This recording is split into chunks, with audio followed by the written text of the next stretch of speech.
பாலசுப்பிரமணியர் அருளால் ஆன்மீக அன்பர்கள், நேயர்கள், ஜோதிட அன்பர்கள் அனைவருக்கும் அன்பான வணக்கங்கள். நான் உங்கள் வாழ்க வளமுடன் ஜோதிடர் ஸ்ரீ குரு சுந்தர வடிவேல். இப்போ பார்த்தீங்கன்னா 2025 நடக்க இருக்கிற தமிழ் புத்தாண்டு எப்படி இருக்குது, என்னென்ன விசேஷங்கள் இருக்குது, ஒவ்வொரு ராசிக்கும் எப்படி இருக்கும், என்ன செய்யலாம், என்ன செய்யக்கூடாது, என்ன விதமான வழிபாடுகள் செய்யணும், ஒவ்வொரு நட்சத்திரங்களுக்கும் என்ன விதமான பலன்கள் இருக்குது, இந்த ஆண்டு முழுவதும் இருக்கக்கூடிய கிரக பெயர்ச்சிகளால் ஏற்படக்கூடிய மாற்றங்கள் என்ன, வளர்ச்சி எப்படி இருக்கும், குடும்ப வாழ்க்கை எப்படி இருக்கும், சுப நிகழ்ச்சிகள் எப்படி இருக்கும், வீடு, வண்டி, வாகனம் மற்றும் அசையும் மற்றும் அசையா சொத்துக்கள் யாருக்கு அமையும், குழந்தை பாக்கியம் யாருக்கு கிடைக்கும் அப்படிங்கும் பல்வேறு விஷயங்களை பற்றி இந்த ஒரு வருடம் இருக்கக்கூடிய மொத்த பலனையும் நம்ம இந்த வீடியோ மூலமா பார்க்க இருக்கிறோம். இப்போ இந்த விசுவாவசு வருடம் தமிழ் புத்தாண்டுகளில் 60 வருடங்களில் 39வது வருடம் தான் இந்த வருடம். இந்த வருடம் இந்த ஆண்டு பிறக்குது. இந்த வருடத்தில் பிறக்கும் குழந்தைகள் தைரியமாக குழந்தைகளாகவும், எல்லோரையும் அனுசரித்து தெரியக்கூடிய குழந்தைகளாகவும், பண்புள்ள குழந்தைகளாகவும், அது மட்டும் இல்லாமல் தர்ம காரியங்கள், புண்ணிய காரியங்கள் ஈடுபடக்கூடிய குழந்தைகளாகவும் பிறப்பார்கள் அப்படிங்கிறது சித்தர் பாடல்களில் உள்ள ஒரு அமைப்பு. அது மட்டும் இல்லாமல் தன் மகனை சான்றோன் என கேட்ட தாய் அப்படிங்கிறது மாதிரி அந்த குழந்தைகள் பெற்றோருக்கு பெருமை சேர்ப்பார்கள் அப்படிங்கிற ஒரு விஷயமும் இருக்குது. இப்போ இந்த வருடத்தில் இந்த வருட பிறப்பின் அடிப்படையில் சூரியன் அப்படிங்கிற ஒரு ராஜாவாகவும் மந்திரியாகவும் இருக்கிறதுனால அரசியல் மாற்றங்கள், அதிகாரம் சார்ந்த மாற்றங்கள் அப்படிங்கிற ஒரு விஷயம் நடக்க இருக்குது. அதையும் தாண்டி மழை பொழிவு அப்படிங்கிறது ரொம்ப அதீதமாக இருக்குது. விவசாயம் செழிக்கும், தானிய உற்பத்திகள் அதிகரிக்கும். அடுத்து பார்த்தீங்கன்னா மக்கள் செழிப்பமடைவார்கள். வருமானத்தை விட செலவு கம்மியாக இருக்கும், சேமிப்பு அதிகரிக்கும், தங்கம், வெள்ளி, ஆபரணங்கள் வாங்கக்கூடிய தன்மை ஏற்படுது. அது இல்லாமல் பார்த்தீங்கன்னா இந்த காலகட்டத்தில் பசுக்கள் உற்பத்தி அப்படிங்கிற ஒரு விஷயம் ரொம்ப நல்லா இருக்குது. அடுத்து பார்த்தீங்கன்னா மக்கள் மீது வரி அப்படிங்கிற ஒரு விஷயம் அதிகரிக்கக்கூடிய சூழ்நிலை அப்படிங்கிறதும் இருக்குது. ஆக மொத்தத்தில் இந்த விசுவாவசு வருடம் அப்படிங்கிறது மற்ற வருடங்களை விட இந்த வருடத்தில் மக்களின் வளர்ச்சி அப்படிங்கிறது நல்லா இருக்கு. திரைப்படத்துறை ரொம்ப நல்லா இருக்கு. பெண்களுக்கான வளர்ச்சி, பெண்களுக்கான திட்டங்கள் அப்படிங்கிற ஒரு விஷயத்தை அரசாங்கங்கள் அதற்கான முக்கியத்துவம் கொடுக்க இருக்கிறாங்க. அந்த வகையில் அவங்களோட தனி முன்னேற்றம் அப்படிங்கிறது இந்த காலகட்டத்தில், இந்த வருடத்தில் ரொம்ப அதிகமாக இருக்கக்கூடிய அமைப்பு இருக்கு.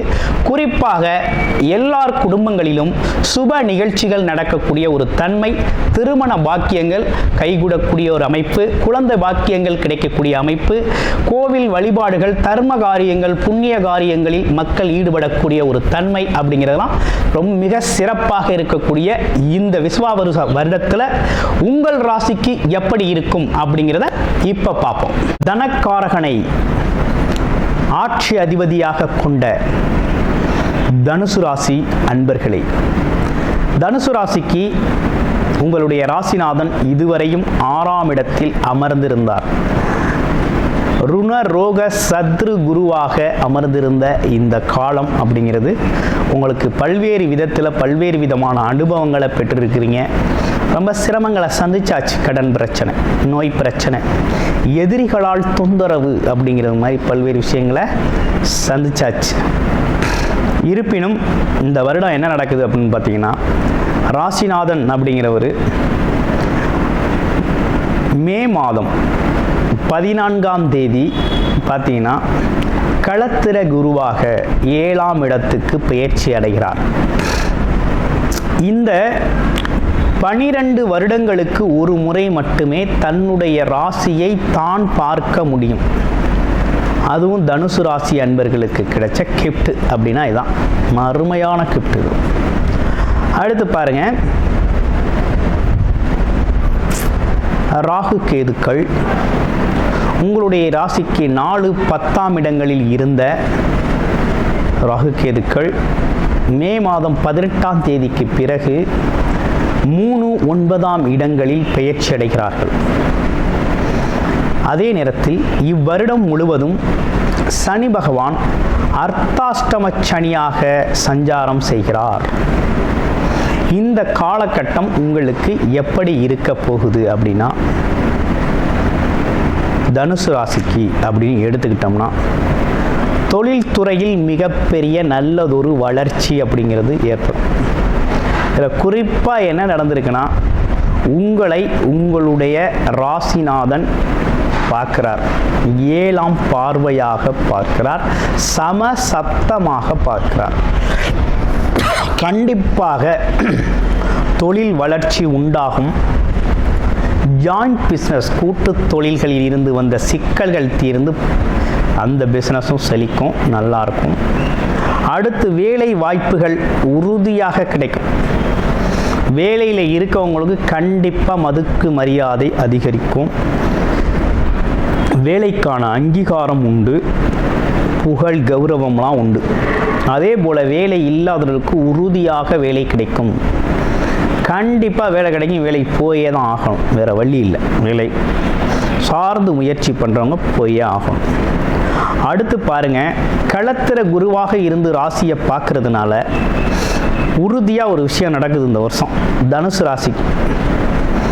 நீண்ட நாட்களாக, வெகு நாட்களாக திருமணம் ஆகாமல் இருந்த தனுசு ராசி அன்பர்கள் அனைவருக்குமே உறுதியாக திருமணம் இந்த வருடத்தில் நடந்தேறும்.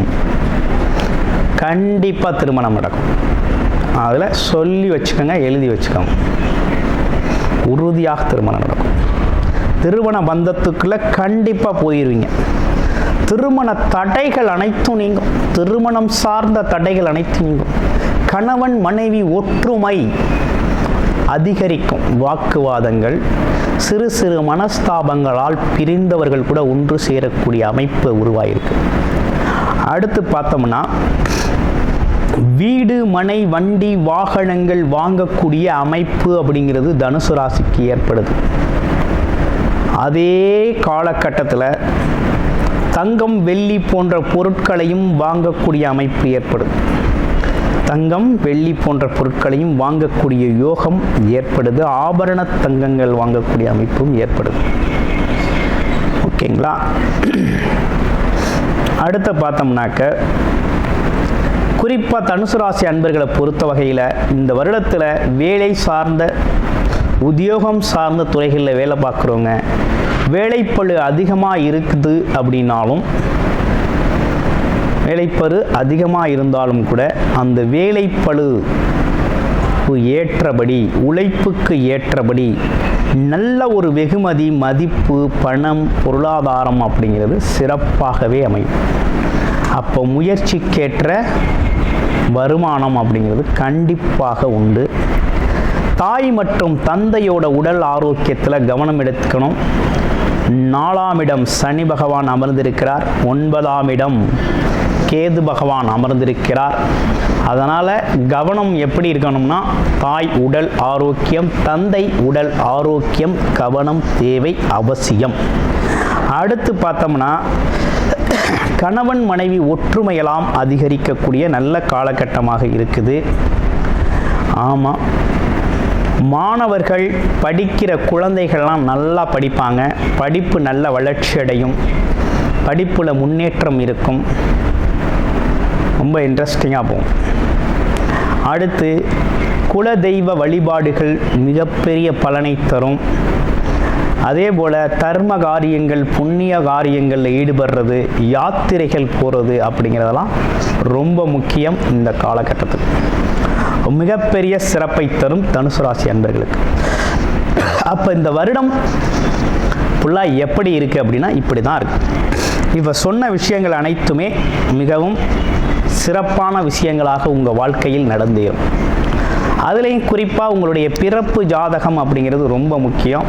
பிறப்பு ஜாதகத்தில் என்ன தசாபுத்தி அமைப்புகள் இருக்குது, அது இந்த காலகட்டத்தில் இருக்கக்கூடிய இந்த கோச்சார நிலை சிறப்புகளை பயன்படுத்துதா இல்லையா அப்படிங்கிறத பார்த்துட்டு முன்னேறி செல்வது அப்படிங்கிறது ரொம்ப முக்கியம்.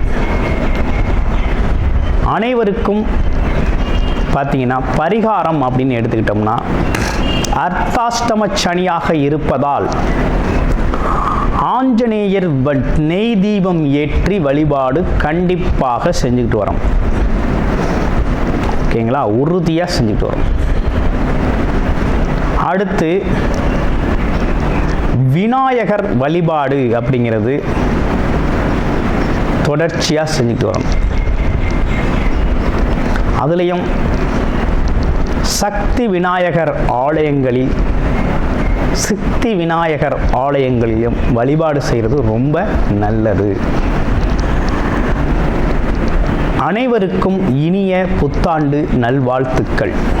கூடுதல் தகவலாக நேயர்களின் விருப்பத்திற்கிணங்க நமது ஸ்ரீ பாலசுப்பிரமணியர் ஆலயத்தில் அனைத்து விதமான சகல விதமான தோஷங்களும் நிவர்த்தி அடைய பரிகார பூஜைகள் தொடர்ச்சியாக நடக்க இருக்குது.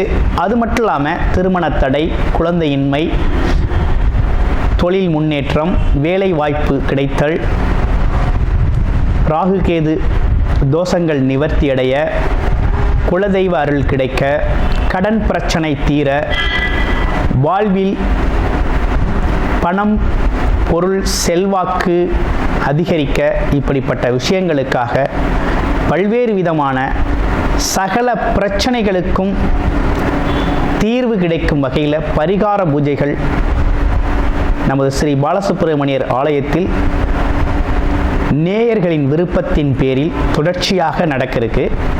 உங்களுக்கு விருப்பம் இருக்கும் பட்சத்தில் டிஸ்பிளேல தர நம்பருக்கு கால் பண்ணி உங்களுக்கான பரிகார பூஜைகளை ஸ்ரீ பாலசுப்பிரமணியர் ஆலயத்தில் செய்து கொள்ளலாம்.